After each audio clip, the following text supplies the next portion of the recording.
ធ្វើ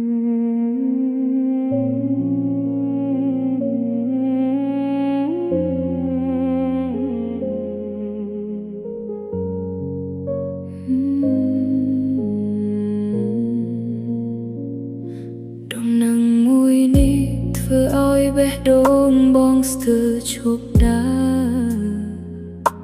អូនប្រាប់ថាអូនត្រូវទៅរៀបការតាមសំដីចាទុំបងគប់មិនមែនដោយសារអូនអស់ចិត្ត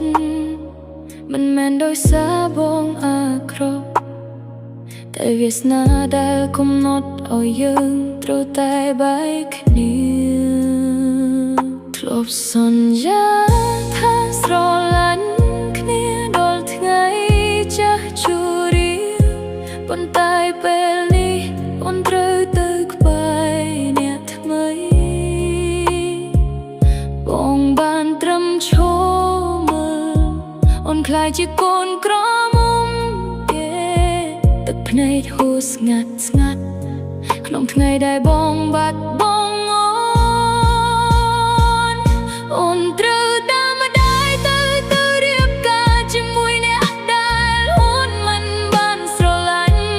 ធ្វើឲ្យបងឈឺចាប់ខ្លាំងណាស់តែគ្មានសិទ្ធិ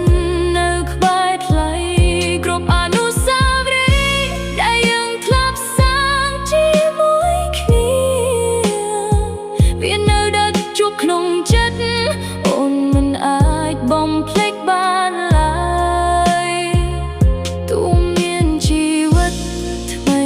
ជាមួយគេហើយក៏ដោយ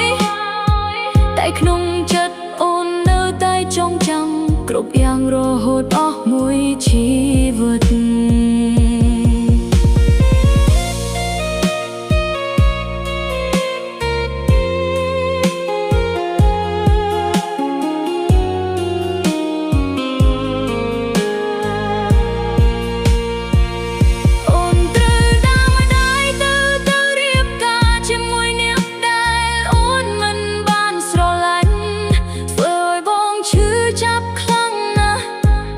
គ្មានសិទ្ធិ